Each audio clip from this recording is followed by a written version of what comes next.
Hello and welcome to Giant Mess, a super sloppy sports and entertainment podcast that's hosted by a giant mess. That's me, the real cinch Neal Lynch. I'm a former fourth-string college quarterback and mediocre middle relief pitcher with a film and media studies degree. And now I'm a single dad who likes to talk Mets baseball, Giants football, movies, television shows, and comedy. On today's episode, we're going to be breaking down, reacting, reviewing, and recapping the Metros. Games 1 and 2 versus the Phillies in the National League Division Series.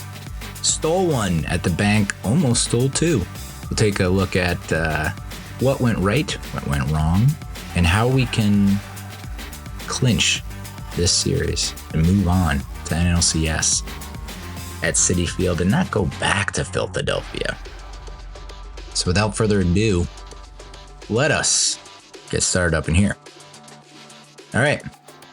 New York Mets, Philadelphia Phillies, NLDS. First time these two teams have met in the postseason, and it has not disappointed, not even a little bit. I would have to say that coming into this series, I don't know how I would be able to handle losing to Philadelphia. Now, I understand most Mets fans have a fairly chill mentality when it comes to this series. We're not supposed to be here. It's been magical. It's been miraculous. This team has gone way further than anyone of us thought, especially given how we started the season. And to be in this position, we're playing with house money, right? So regardless of what happens in this series, I think most Mets fans are just happy to be here. And you got to think that the Mets team feels differently. They have the kind of disposition and behavior and mentality that is unfazed. Yes, they realize they're the underdogs. And as JD Martinez says, they say we suck. Let's go suck together. That's been kind of a mantra. No one expects us to be here. The world versus us. It's a very effective measure and strategy and mindset to have. It's the world against us, everyone against us. They believe, Mets fans believe, and the Phillies, as I mentioned in my preview, are probably more scared of the Mets than the Mets are scared of the Phillies. Now, there's something to be said about, we have a knack for getting through to other teams' bullpens, just something that we chip away at the starter. Maybe we're not successful against the starter, but then the bullpen rolls around and we're able to make stuff happen. I think the same can be said about the Phillies. I think that was, it was something that I mentioned coming into this series. Phillies 1 through 4 hitters versus our bullpen. And that's including Diaz. Diaz, though he had a pretty outstanding September, ended not so great. Wasn't what we would have hoped against the Brewers. And against the Phillies, it's been dodgy. So you can't be any happier than we are now with a 1-1 split. Oh, wait, yeah, you can. Because that's where we are with this team. There's a lot of positivity amongst the fan base. We do feel like we let one get away in game 2. But man, I'm happy to be a Mets fan. I don't know if I would say ecstatic, because there's still a chunk of this fan base that is just mired in negativity and just can't seem to get themselves out of it. Oh, here we go again. Gonna blow this. So-and-so's worthless. Pointing fingers, assigning blame, and it's just got to stop. You're in the minority if you're doing that. I don't know how after everything that's happened in the past week, it's been 7 days since we clinched a playoff berth. Last Monday was when Francisco Lindor went yard to save our season and get us into the postseason. And it feels like it's been a month since that happened. We were on the brink of extinction. against the Brewers. Pete saves us. We have been down and out so many times in a matter of now 5 games. Seems like it's been just, I've never experienced anything like this when it comes to a baseball postseason. I was only 5 when the Mets and the 86 Mets went and did their thing, and I vaguely can recall stuff here and there. And it's probably mostly aided by the fact that those clips are available now and I can watch and be like, oh yeah, that did happen. 2000, I was in college. I remember there was 1 or 2 moments where you're like, that will be forever etched in my memory, but nothing compares to this postseason so far. And if you want to talk about the difference between Mets fans and Phillies fans, man, Phillies fans are putting it all out on full display for everyone to see. Holy fuck. And a part of me wants to respect it. I'm respecting their lack of respect. I respect their disrespect because it is unflinching, unforgiving, extremist. I mean, it's literally fanaticism at its most extreme. Yeah, I was more like that when I was younger, and I typically would feel bad about it afterwards. They don't feel bad about any of this shit that they're saying, the shit that they're doing. And you want to call them scumbags, you want to call them whatever, lowest of the low. I don't know if you are a Philadelphia a player, professional player with a Philadelphia sports team, pro sports team, Eagles, Flyers, Phillies, Sixers. It's a testing ground for sure. You want to show how tough you are, play in the Philadelphia market. I've mentioned this on the Giants episodes that I've done. Eagles went to the playoffs last year. They limped into the playoffs, lost the last 5 of their 6 games or something like that in the regular season, went to Tampa and got their asses handed to them. And in the stands, there are Eagles fans wearing brown paper bags over their head. Your team is in the playoffs. And instead of cheering them, you don't want to be identified as an Eagles fan and associated with a team that's in the playoffs. Went to the Super Bowl the previous year. Like, it's wild. So, and then the amount of booing that the Phillies fan base has done throughout 2 games, 2 playoff postseason games, in which in neither game were they losing by a ton of runs. Even the game 1, when it got a little out of hand, it wasn't like a complete blowout. Boos raining down. In 1 game, they booed Nick Castellanos. I think it was his first, maybe his second at bat, first at bat. They boo him. That dude comes back and has the game-winning base knock in the bottom of the 9th.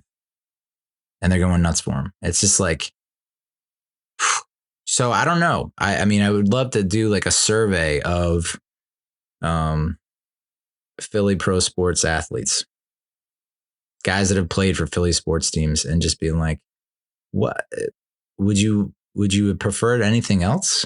Knowing that you're giving it your all and putting everything on the line, and you've been successful and you're getting booed in the playoffs. It was just like, that was mind blowing. But the people that are acting outraged at what Philadelphia sports fans do must be on the younger side, or they must not have had a lot of exposure to it. I mean, Phillies fans booing Starling Marte for getting drilled in the forearm with a 95-mile-per-hour pitch.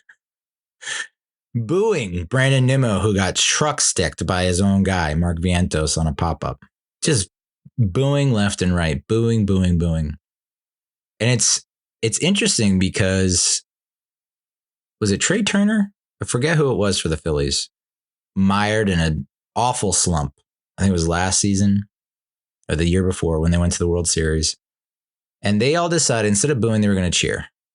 And what happens? The guy turns around. I think the same kind of thing happened with Francisco Lindor, where it's like we started cheering him when he come up to the plate. He was in an awful slump. and he turns it around. And yet it's like they have the memory of a goldfish in Philly. Like you saw that how he was not responding to your booing, so you cheered, and now you're booing your guys in the postseason. It's wild stuff. Like I said, I think you have to respect it. And I don't know how out of hand it needs to get for them to change. They'll never change. And I guess you have to respect that. The ability to be so steadfast and stubborn in how you are and how you approach fandom is stunning. You got to respect it a little bit. I mean, it's like, and people note, I mean, people take note. This is from Twitter. Mets fans on Twitter. Hey, this is going to be a great NLDS. I'm excited to watch how competitive it is. Phillies fans on Twitter. Oh my God, I'm going to murder Grimace and chop off Pete Alonso's legs. I hope Citi Field explodes. Average Mets fan today. This season has been so awesome and magical. I wonder if Pitbull goes to Game 3 for the OMG remix. Average Phillies fan. I'm willing to commit vehicular manslaughter if it means we win a series we've heavily favored in. It's just how it is in Philly. You know, there's Philly fans chirping us about our payroll. You know, we've been an underdog. We've been labeled an underdog scrappy bunch, right? And that's mostly because of the start we got off to and the run that we've gone on with guys that, like I mentioned in the last episode that I did, unexpected, right? You know, 7 or more players that are major contributors in this postseason were not on the opening day roster. Iglesias, Winker, Vientos, Maton, Stanek. You know, it's like we did a lot of work on this roster and for not a lot of money. You know, we went all in 2022 and we had to sell in 2023. And then we're way more modest in our approach in 2024. And yet we're getting called out because, you know, we're not underdog scrappy because we have a $300 million plus payroll. Well, guess what, jackass? That's dead money. Those people are not on our roster. You look at the 26-man active roster for the postseason, and we have significantly less money tied up in our team than the Phillies do. Phillies are at like $226 million. We're at $187 million, just above the Cubs, who didn't make the postseason. So the Phillies fans are going to be the Phillies fans. That's, I mean, if you have been around long enough, you should know that by now. And maybe it's like Mets fans that are also Jets fans, and that might be part of it. It's like the Jets fans just don't see it as much as us Giants fans do, but our Giants fans see it nonstop. So we're accustomed to this. We're used to this. We expect this. You know, that's just how Phillies fans do, and they take a tremendous amount of pride in how depraved they are. And like I said, it's a hell of a way to live that way. I give it a fuck. I'm a little jealous, I gotta say. So the Phillies fans and their behavior to be expected, but I mean, it's still a little surprising to see your fans boo your players and your team when you're down by like 2 runs and it's the 4th inning. Like, what the fuck? And I wonder if that does do something to the dugout. I wonder if the guys in that dugout hear it and they go, and they get pissed at their own fans and they're like, we'll show you. I wonder if that has any effect.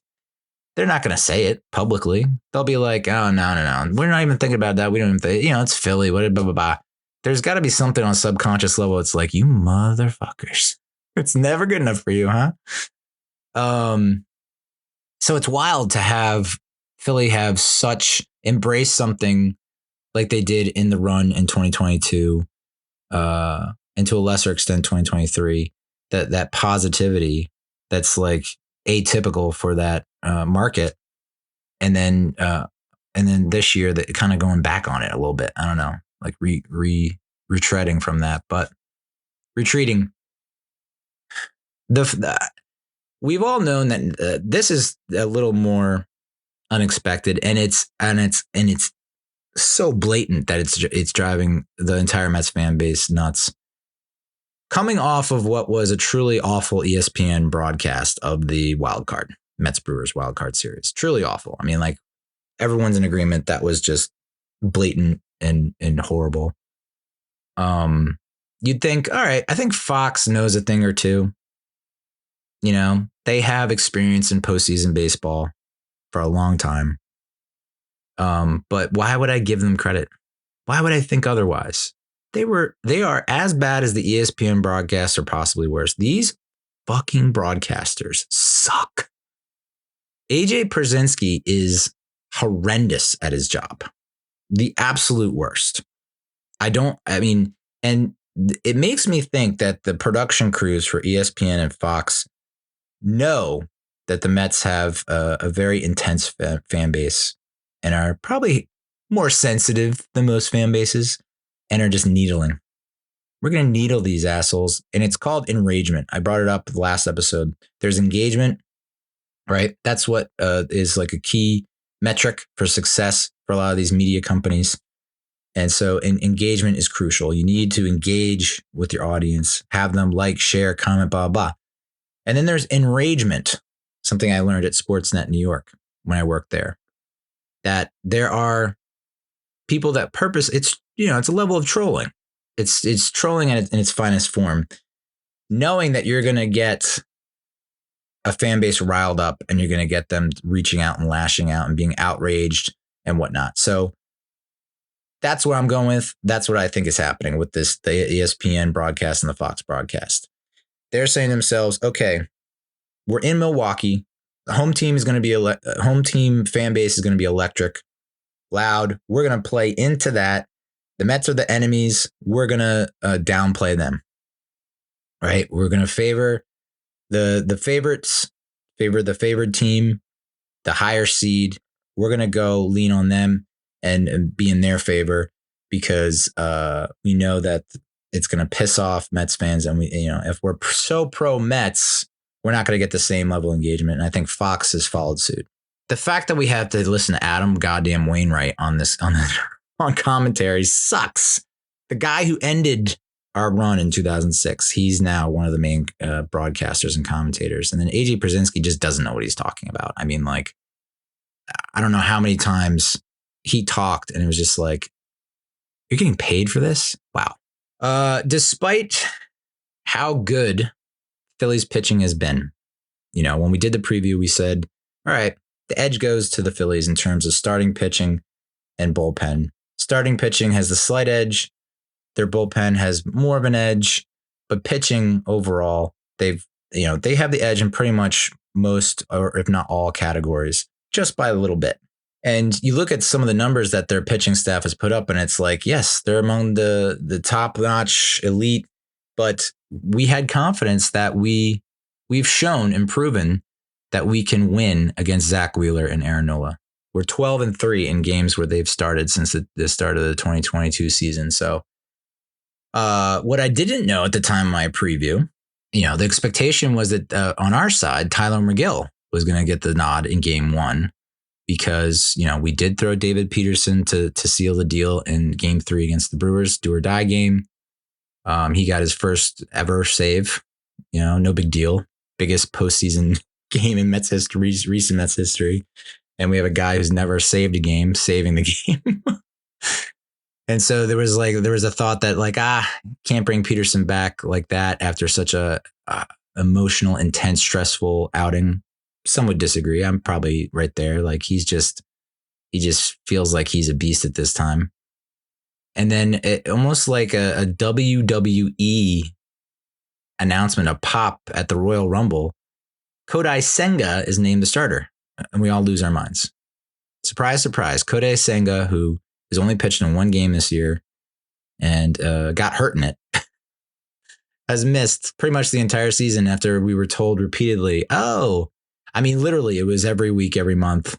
Kodai Senga, scheduled to come back, expected to be back, blah, blah, blah, expected to be back, blah, blah. Oh, pushback, postponed, delayed, rehab, setback. So it's been a long road to hoe for Kodai Senga this year. And he comes out and he gives up a bomb to Kyle Schwarber to lead off the game. Again, it's wild that Kyle Schwarber is the leadoff hitter. That's crazy. But Schwarber goes yard, big time. The bank is going ape shit. But that was that. After that, Kodai settles down, I mean, when he gave it up, he looked back and didn't even look at the ball. He was looking at the complete opposite field, and you could tell he was furious with himself. And he managed to get back on the right side of things, settle down, locked in, and the ghost fork was ghosting motherforkers. It was just like, you forget how diabolical that pitch is. And the Phillies could not handle it. And he only goes 2 innings. He gives up the 1 hit to Schwarber, the 1 earned run, the home run, 1 walk, 3 Ks on 31 pitches. And he retires 6 of the final 7 batters that he faced. His fastball was up to 97 miles per hour, and he induced whiffs on all 3 ghost forks he threw. So I think that's, they asked him, what do you expect? What are you hoping for? And he said, if they ask me to throw 10 pitches, I'm going to throw 10 pitches with all my might. If they ask me to throw 200 pitches, I'm going to throw 200 pitches. So he is fully focused. That is concentration at its best. And I really love that he's able to come back and that he looked as good as he did. And, he's going to make a difference at some point down the line. So then we do bring in David Peterson after Senga's start, and Peterson just proceeds to throw 3 innings, 1 hit, no runs, 3 walks, 1 K on 50 pitches. Peterson's the first Mets pitcher to toss at least 3 scoreless innings while allowing no more than 1 hit in relief in a postseason game since Pat Mahomes on October 19th, 1999. I believe that was the NLCS against the Braves, I want to say. Yes, that was, because that was the Grand Slam single night. Yeah. So, to recap, Peterson threw 7 shutout innings against Milwaukee to save the season in a must-win game. Remember, in that first, that game 3 of the 3-game set in Milwaukee towards the end of the regular season to keep us in the running and to avoid a sweep. He got his first career save in a wild card game 3, and then he shows up and balls out against Philadelphia here. Keeps us in the game. So, I don't know what got into David Peterson, but my God, so many guys stepping up. I've never seen a team that has had so many guys that were not to be counted on. 0 to low expectations, and have not only gone above and beyond, but have far exceeded what we had hoped for. So, Peterson's another guy that can come back. You would think he'd come back game 4 if necessary, in another save opportunity, or maybe even get the start in game 5. I have that much confidence in him. I'm totally fine with him going out and getting the start and getting the job done. Reed Garrett pitched 2 perfect innings. Reed Garrett had kind of lost favor with a lot of the Mets fan base. Seemed like there was a stretch there where he was just he couldn't hold anything down. He couldn't get outs, and now it seems like the last few outings he's been really great. Phil Maton, disastrous outing in Milwaukee. He gets to come back, and he had a nice bounce back outing against Philadelphia. And then Ryan Stanek, Rhino. I don't know if anyone else calls him that. I call him that. Maybe he doesn't like it, but Rhino comes out pumping gas and closes it out. So from a pitching standpoint, it was like 1 mistake. So maybe 2. They just I was really impressed, because I think when you look at, and I had mentioned this in the 2 September series versus the Phillies, we win the second one, we lost the first one, but we had chances to win that first one. We lost 2 or 3. We could have won all 3, but our bullpen let us down. So that was, anytime the bullpen comes in, it's like, this is where Philadelphia thrives. And when you think they're down and out and they're, you count them out, that's when they usually come back and put a hurting on you. So good to see the bullpen withstood the pressure there. I just got to say though, bottom of the 9th, game 1, Kyle Schwarber is up. There's 2 outs. There's a guy on. They're down by 4. My dude is bunting. What the fuck? Lead off Kyle Schwarber not known for his speed, power hitter, slugger, 30 plus home runs on the season. Bunting with 2 outs in the bottom of the ninth, down 4 is just a wacky, bizarre move. And Zach Wheeler did bring his A game. We did not have as much success against him as we usually do. He shut us down as best as he could, and you could imagine, made us look silly. He was helped a little bit.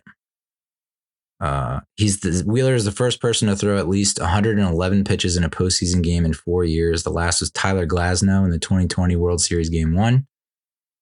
The only damage that we got out of him, or the only damage we could inflict on Wheeler, was Mark Vientos' leadoff single, and then Brandon Nimmo's walk in the 4th. Then Pete struck out looking, and Iglesias hit into a double play. But as great as that is for Zach Wheeler, must stink knowing that he got a unreal amount of help from the umpire behind the plate. Andy Fletcher, this guy sucks. So Andy Fletcher ranked 73rd of 90 umpires, calling the worst game of the playoffs so far, missed 16 calls in NLDS Game 1.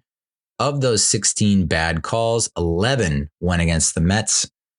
The Phillies have now won 5 of their last 6 when Andy Fletcher is the home plate umpire. The Mets have lost 5 of their last 7 when he is the home plate umpire. There's a graphic here. It's from umpscorecards.com.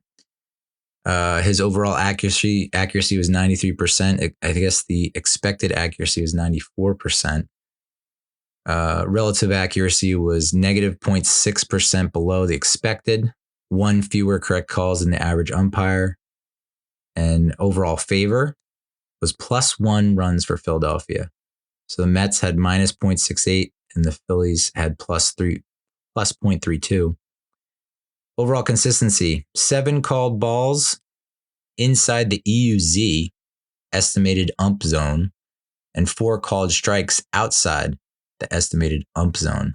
Impactful missed calls, largest changes in run expectancy, top of the 4th, Zach Wheeler to Jose Iglesias. 1 out, runners on first and second, 2-0 count, ball is called a strike. Bottom of the 4th, Peterson to Stott, 1 out, bases empty, 2-2 count, strike is called a ball. That's in our favor. And then top of the 4th, Wheeler to Nimmo, 0 outs, run on first, 1-0 count, ball is called a strike. 97% on called ball accuracy. 3 of 117 called balls were true strikes. 80% on called strike accuracy. The average is 88%. So 8 of 41 called strikes were true balls. But that pitch to Iglesias was the most egregious. The strike call on 2-0 to Iglesias could loom large, a pretty clear ball that changes the course of the at-bat. So we also, and I don't know that the first base umpire was any better. I think it was Peterson picks off Trey Turner at first, but he's called safe. So we challenge, it goes to replay, and it's not overturned. I don't know how, other than they must think that the oven mitt that Turner wears is bigger than it actually is. It was rough sledding. Didn't look good. But then Wheeler comes out. We had 1 hit and no runs scored in the first 7 innings, and we recorded 5 hits and 5 runs in the 8th, because that is what we do. We usually pile it on, seize the momentum, and ride the wave. Vientos has the game-tying RBI, ties it up 1-1. Brandon Nimmo has the go-ahead run RBI going the other way, scoring Lindor 2-1. Pete, sack fly, big sack from Big Meat Pete, scores Vientos. It's 3-1. JD Martinez comes off the bench in the DH role and knocks one up the middle, scores Nimmo. It's 4-1. Starling Marte makes it 5-1. And then top of the 9th, Brandon Nimmo knocks in Harrison Bader, who stole second on a wild, is it a catch, is it a tag moment at second base. I don't know that I've ever seen anything like that. Bader would have been out if I think it's Stott holds on to the ball at second, but because he bobbled it, like his glove hits the ground, the ball pops out a little bit. The umpire initially calls out Bader and then sees the ball pop out and calls him safe. So I've never seen anything like that. It's wild. Like, I guess I would love to know what the playbook has to say about it, but I'm surprised I didn't see more of a stink from Phillies fans over that. Because it was like, if I'm a Mets fan, I'm like, but he tagged him out. And it's like, he tagged him, he takes the glove off, still has the ball, and then the glove hits the ground and the ball pops out. It's like, you have to hold on to the ball. Even the broadcasters, that was like the one good moment they had was like, did he make a baseball play? You know, we scored 6 runs without recording an extra base hit. The manufacturing Mets. Manufacturing runs. It's the second time in franchise history the Mets scored 6 runs without an extra base hit in a postseason game. The last time that occurred was Game 6 of the 1986 World Series. Anyone have a wild guess what happened in that game? Ooh, it's magical. It's getting magical. Since September 1st, the Mets have 13 4+ running innings. In that span, only the Dodgers have more. The Mets in their last 2 playoff games were 3 for 44 in innings 1 through 7. Which is an average of .068, scored 0 runs. In innings 8 and 9, they're 6 for 12 with 7 runs. 846 average with runners in scoring position in innings 8 and 9. Mets are the 8th team in postseason history to win back-to-back games when trailing in the 8th inning or later, and the first since the 2015 Royals. Mets are the 3rd team in the National League history to win back-to-back playoff games after trailing in the 8th inning or later. They joined the 1980 Phillies, and the 1999 Mets, who did it in NLCS games 4 and 5 against the Braves. I honest to God, I kind of vaguely remember that. I was in college, about to break up with my girlfriend, or she was about to dump me. I don't do the dumping. So I remember after those 2 games happened, I was like, we're going to win this goddamn thing. There's no way you can do that. I'm talking about the 99 NLCS against the Braves. I was like, there's no way you can do that and not win this series. We have it. We just have it. And in terms of comeback wins, the most comeback wins in 2024, including the postseason, we have the most, 44. Dodgers are at 43, Guardians at 42, Brewers at 40. So 6-2 dub for the Metros. We've talked a lot about the importance of stealing game 1 on the road, gives you better odds of taking the series. And, I think heading into game 2, I think the Phillies and their fan base were a bit shell shocked a little bit. It was like, oh, this is what everyone was talking about. Like, oh yeah, they did it against the Brewers, but we're different. And, the Mets showed them, and the world, like, this is not, the Milwaukee series wasn't a fluke. What happened in game 1 of the Braves doubleheader wasn't a fluke. Like, this is for real. This team is operating at a level that we have never seen before, and it's becoming the norm now.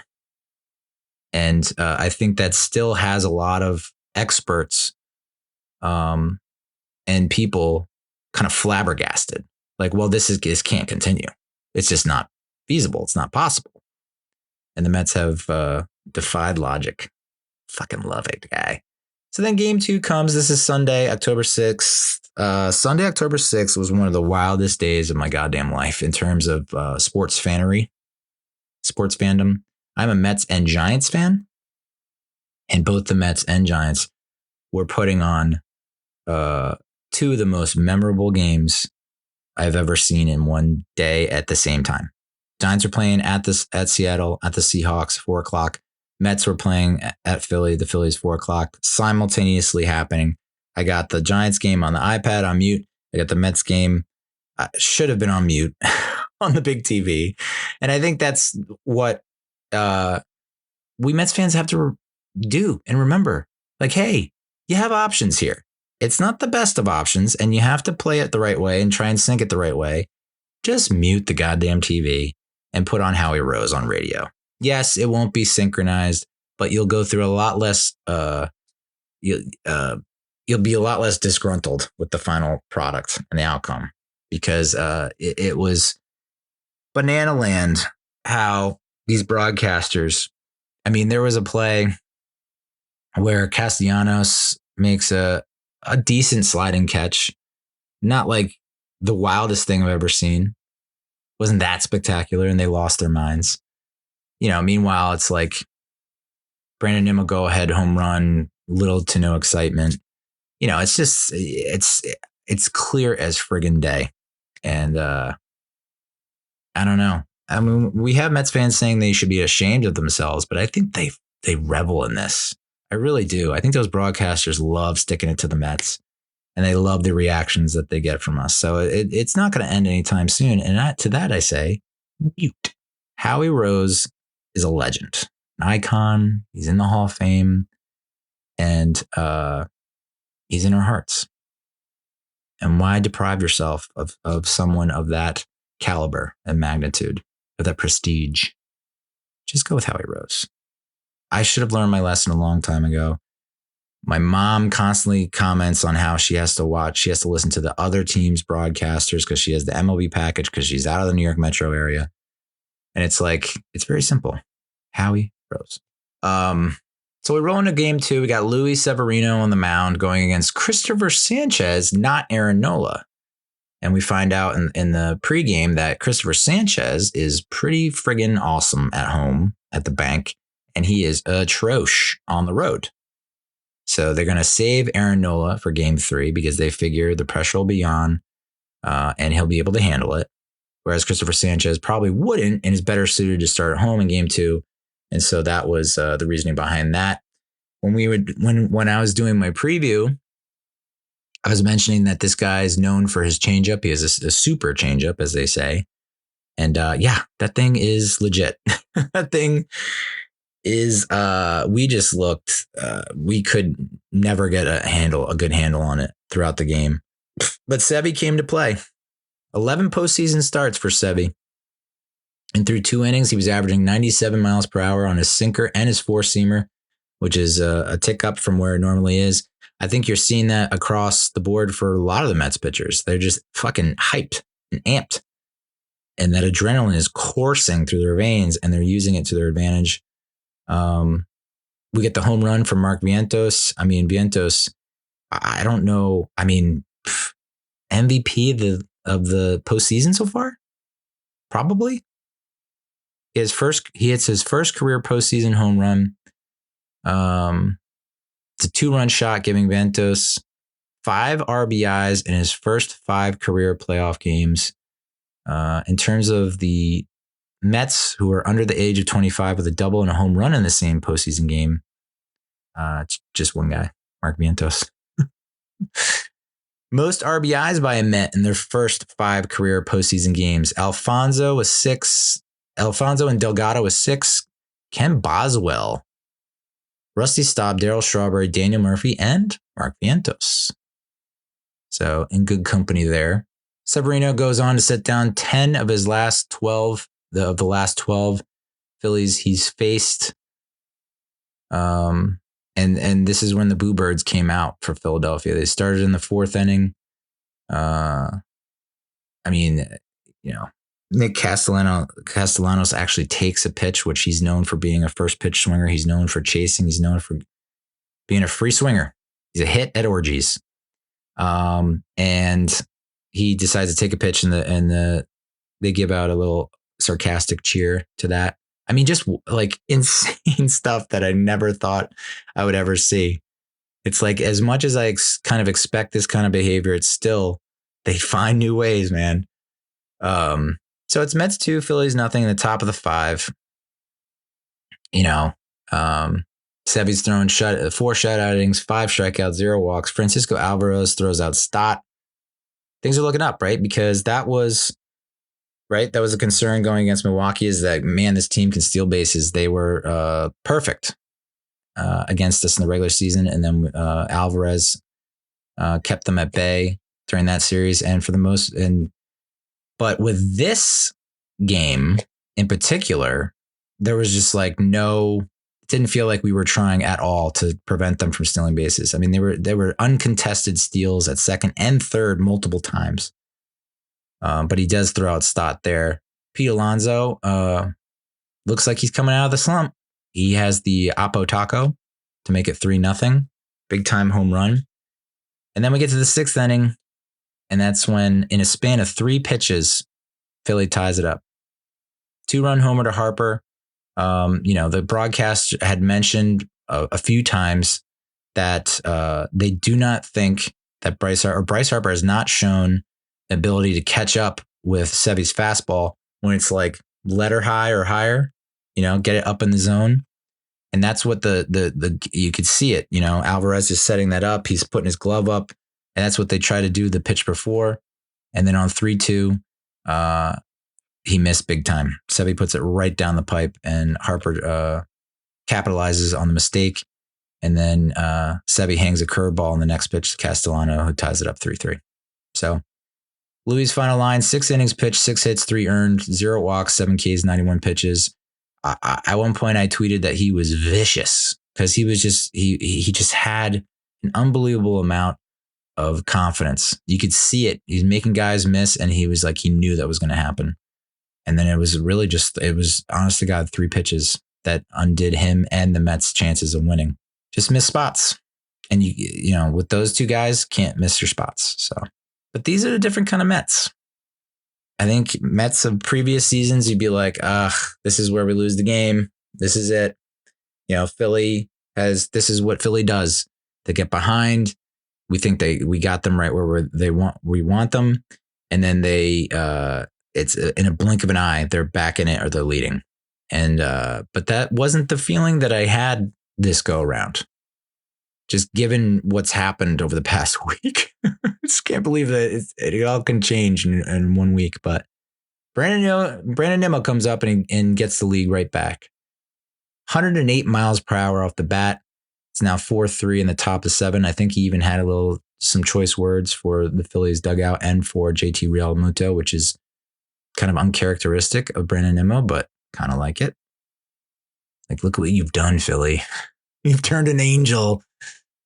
You've corrupted an angel. Nimmo's batting .333 with 4 RBIs and 4 runs scored so far in the 2024 postseason. So he's, that was somewhat of a worry. Was like, okay, we have guys that don't normally perform, that are overperforming.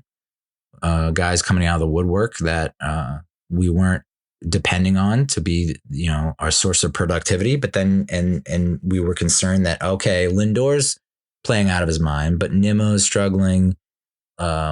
Alonso's struggling. Marte, a lot of guys were struggling, and it doesn't seem to be the case in the postseason so far. In terms of the postseason games in which the Mets hit at least 3 home runs, we have this game 3. We have this, that should be game 2. NLDS game 2 against the Phillies. NLCS game 4, 2015 NLCS game 4 against the Cubs, which we swept, completed the sweep.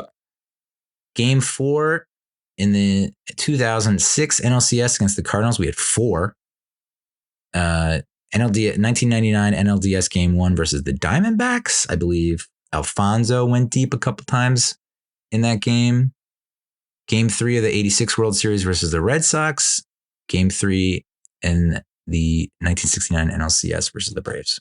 So we get the lead. We hand the lead over to Jose Butto, and he struggles. And it stinks to see, because this is now 2 straight appearances or outings. The first outing against Milwaukee in the wild card, he looks great. Second outing ends up giving up some big home run, big runs to let Milwaukee back in it. And then same here, Philadelphia. He has a much shorter leash in this game. And then this is the decision that I think a lot of people are coming down hard on Carlos Mendoza for, bringing in Diaz in the 7th. I think that's the earliest that Diaz has ever been brought into a game, when he is definitively the closer and hasn't been struggling. There might have been a time where, there was that time where he was like kind of demoted for his performance, and maybe he came in the 7th then. But ever since he reestablished himself as the primary closer, I don't think we've seen him in the 7th. You might see him in the 8th, right? And that's typical for us. But the 7th feels a little early. AJ Persinski could not wrap his head around it. He could not. He's like, whoa, so he's just going to get 9 outs? They expect him to work 3 innings? No, dum-dum. They're bringing him in to face the top of the lineup, the best hitters on the Phillies squad, the guys that we'd have the most trouble with. We're gonna put our best guy against their best guys. AJ Persinski, Jesus Christ, and for good reason, to face Kyle Schwarber. Schwarber sucks against Edwin Diaz. Here are his at-bats. Schwarber's 0 for 9 with 7 strikeouts in his career versus Diaz. So, and he got, and I noted it that there was something about Diaz coming out in this one and the way he was looking that I was not confident about, because he seemed to be like all over. Missing badly, as badly as I've ever seen him miss. Just completely out of the strike zone to the point where it's like these guys don't even have to think about swinging the bat. But yet he throws a slider at Schwarber's back foot, and Schwarber can't hold it up. And like the balls on Schwarber to check his swing and immediately drop the bat. It's like, nope, you went, dude. So Diaz escapes the 7th, but then the Phillies get to him in the 8th. An electrifying 2-run triple from Bryson Stott to go up 5-4. And then Vientos misplays a ground ball at third base, giving Philly a 6-4 lead. If he plays it cleanly, who knows if we get the out, because it wasn't a force. It had to be a tag. So you also have to depend on like the throw has to be accurate. And Alvarez not only has to handle it, but get the tag on the runner. So, who knows if that would have happened. But goddamn, you have to think, seeing as what happened in the top of the 9th with Vientos hitting the 2-run home run, that would have been the go-ahead run. And I guess it didn't really ultimately matter because the Phillies came back in the bottom of the 9th anyway. Anywho, saw this tweet: Armando Benitez, Billy Wagner, Jurice Familia, and Edwin Diaz, 4 all-star closers, none able to get the big outs for his team in the postseason. It's a legitimate curse. Yeah, I don't know if I 1,000% agree with Diaz, like Diaz being lumped into that, but it's so obvious that he's not the guy from 2022. He's not the guy that we just knew when he entered the ball game, it was done for the other team. It was over. And I don't think you can really feel that way in this postseason. So you're just going to have guys step up. Is it Ryan Stanek? Is that your closer moving forward? Because he's looked pretty strong so far. Who else can you really turn to that has been good? Do you go Reed Garrett in the 8th now, since he seems to be right there with Stanek in terms of performance? It's wild that after 160 some odd games, you would switch things up after you've been the best team in baseball since Memorial Day weekend. But I'm not going to say desperate times call for desperate measures, because we're not desperate at this point. But the stakes are higher, But that's one thing that Mendoza, I think, has done pretty well, is he's not shaking in his boots, right? He still believes in his guys, and he still believes in Edwin Diaz. So people are going to say that he went to Diaz too soon. Given that there's an off day, the next day, should we have run him out in the 8th? Maybe not, But we throw McGill we ended up throwing McGill in the bottom of the 9th, and he was unable to get it done. So that Vientos 2-run home run, holy fuck. That thing was at his eyeballs. He clocked it, just got it over the fence to tie it up 6-6. It was the first home run in Mets postseason history that tied the game in the 8th inning or later. Vientos was 3 for 4 with 2 home runs and 4 RBIs in game 2. So you couldn't have asked for much more from him offensively. Defensively was a bit, he had a couple blemishes. It's the bobble on the play at the plate, and then, going back and colliding with Nimmo when Nimmo clearly has the right to the ball. So defensively, he's made incredible strides, but still some work to be done. Vientos became the youngest player in National League history to have 3 extra base hits in a postseason game. At 24 years and 300 days, Mark Vientos is the 3rd youngest Mets player with multiple extra base hits in a playoff game. Older than only Michael Conforto, did it in Game 4 of the 2015 World Series, and David Wright in Game 1 of the 2006 NLDS. D-Dubs was just a shade under 24 years old in that series. And Conforto was just a little bit under 23 years old in the 2015 World Series. There are 7 Mets in franchise history that have had multi-home run playoff games. Other than Vientos, Michael Conforto, World Series Game 4 against the Royals, Beltran in Game 4 of the 2006 NLCS against the Cardinals, Carlos Delgado, Game 2 of the 2006 NLCS versus the Cardinals, Edgar Alfonso, as I mentioned, in Game 1 of the 99 NLDS versus the D-backs, Gary Carter in Game 4 of the 86 World Series versus the Red Sox. I think that was in Boston. Green Monster, how you doing? And then Rusty Staub in the 73 NLCS Game 3 against the Reds. Mets with 2 home runs in a postseason game on the road. Gary Carter, as I just mentioned, Alfonso, who I mentioned, Carlos Beltran, who I mentioned, and Vientos. Most RBIs by a Met in his first 5 postseason games. Vientos is now the leader in the clubhouse with 7, beating out Edgardo Alfonso and Carlos Delgado. And then Mets with 3 extra base hits, in which 2 were home runs in a postseason game. Gary Carter in the 86 series and Mark Vientos. Mets players with at least 3 extra base hits and 4 RBIs in a postseason game. Mark Vientos and Lucas Duda? Whoa. I'm trying to think which game Duda did that. What did Duda did that? When did Duda do that? I want to say it was the game that I went to, the World Series game I went to, Game 3 against the Royals. I think it was the first game that we had back at Citi Field. It was either that or against the Cubs. Yeah. McGill, that bottom of the 9th. I really thought we were going to escape.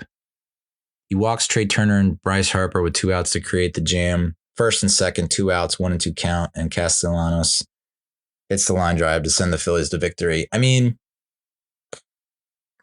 listen, it's been well publicized what our approach with Bryce Harper has been this series so far. Is like, we're not going to get hurt by him. We're not going to get hurt by him. We're not going to get hurt by him.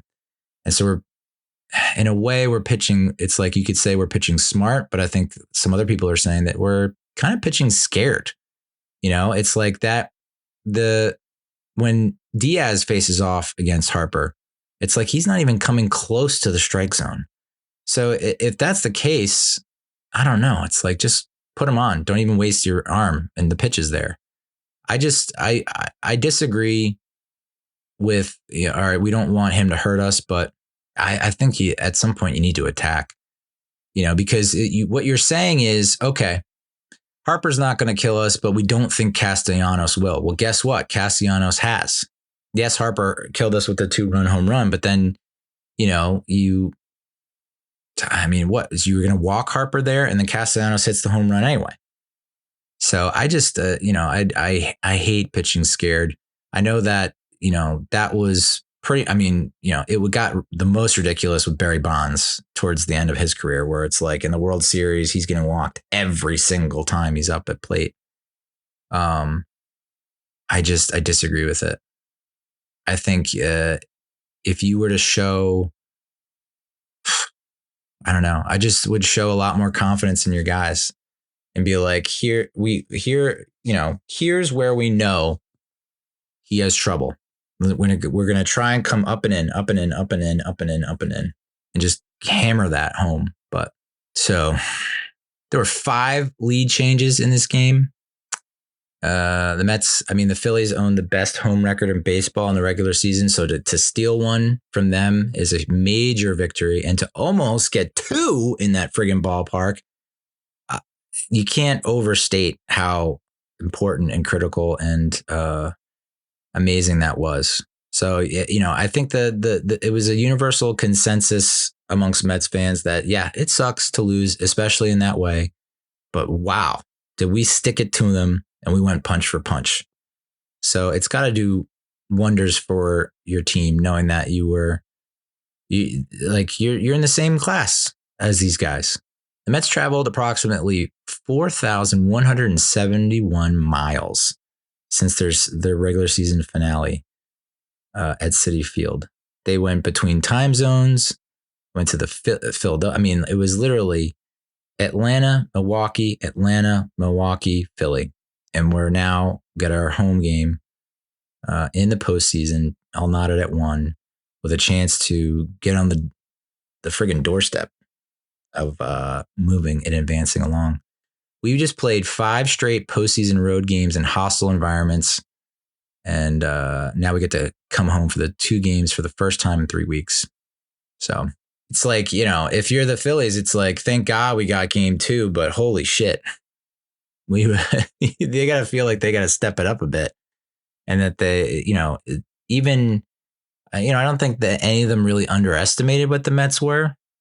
But, I think this has to, give you pause. The game 3 starters have been announced. This will take place Tuesday, October 8th, 5:08 start time on Fox Sports 1. Mute that shit. Howie Rose on full blast. Phillies, as I mentioned, are throwing out Aaron Nola, who we've had a great deal of success against since the 2022 season. And then we're putting out old Sean Manaea on the bump, who, despite what his postseason record indicated, came out and pitched as well as we could expect in against the Brewers. And I think that he'll continue that. He said that this is his favorite season of his career so far. And I think he's been such a source of positivity and enthusiasm. And he's brought so much to the clubhouse. And I think that's going to translate on the mound on Tuesday. And then here's a wacky stat. Mets are undefeated in the playoffs when they don't score first. We're 3-0 when we don't score first. We are 0-2 when we score first. So we're a weird team, and I love it. I love how weird we are. We're so weird. Every other team, every other person in baseball hates it. Except Big Papi. Big Papi is the only guy in our corner. He's the only one that keeps picking us. So I love Big Papi. Even Derek Jeter, when he's making his picks, he's picking the Phillies, but he's like, I don't know what's happening. So, I love what the Mets are doing. And, I hate to have that kind of loser mentality of like, even if we don't beat the Phillies, like it's still been a great season. I still will not be, I don't think anyone would be as angry as we were after losing to the Padres in the wild card in 2022. And it's been a hell of a ride, but it's not ending. And it's wild. It was like I was seeing when we were down 6-4 and we go into the 9th and Vientos is up. I'm seeing tweets like, well, hell of a run and, this is it and blah, blah, blah. And it's just like just submitting. Just like, have you not been watching? Especially with Vientos, has been clutch time after time after time again. Not just in the postseason, but in the regular season. The guy does not shy away from the spotlight and the big stage. So, yeah, I mean, that fucking stadium, Citi Field, is going to be out of control in game 3. And we cannot do what the Phillies fan base did and boo our guys. We got to be loud, even when it gets ugly. Get loud, get loud, get loud. Don't let the other team take you out of the game and be a non-factor. It is it is kind of crazy that we weren't as at a fevered pitch in 2022 when we had 3 games at home. I don't know what happened there. I think it really was how that regular season ended on such a sour note really carried over into the postseason. It's wild to think about, but like it was such bad mojo heading into that wild card. And I think it infected the fan base where we see our top 3 guys fail against the Braves. We lose the division. And then it just, confidence is a weird thing, man. It's something that you just can't measure it. It's like, it's not scientific. It's just, and I think that the Mets, despite dropping game 2, it feels very similar to what happened in the Milwaukee series. And by God, are we going to have to live through, feeling like we're down and out into the last pitch in this series to pull it out? Sure hope not. I hate to be cocky because it always comes back to bite me in the ass. But a lot of people thought the series would go 5 games. I think we take it. I know, shouldn't put it out there. Knock on wood. I just jinxed the fuck out of us. But you know what? We have so much working in our favor, and the playoff pumpkin is real.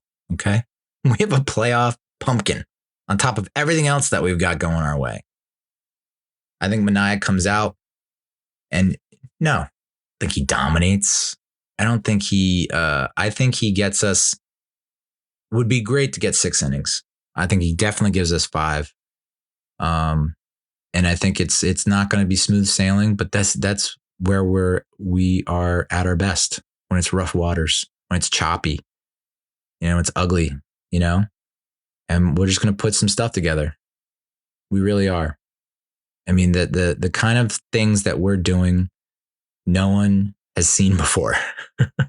It's some historic shit. And I think that continues in games 3 and 4. I would be absolutely shocked if the Phillies win this thing at Citi Field, win this series at Citi Field. Shocked. There's just too much belief going on with our ball club. And I think it's going to be raucous. I mean, I was there for game 3 of the World Series against the Royals. It was, I've never been part of an atmosphere like that in my life. It was so loud. It was standing room only. I couldn't see anything. It didn't matter because the crowd said it all. It was just like everything working on all cylinders. And I just, as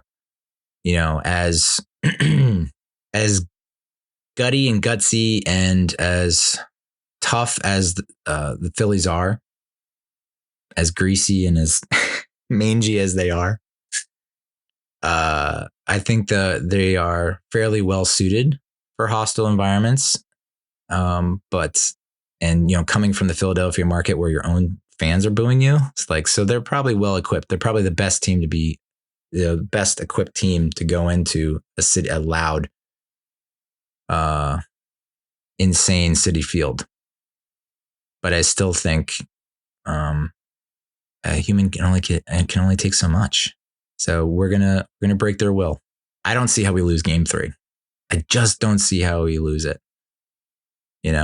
And if we do somehow drop game 3 in a push to the wall, push into a corner down 2-1, we're definitely coming out and winning game 4.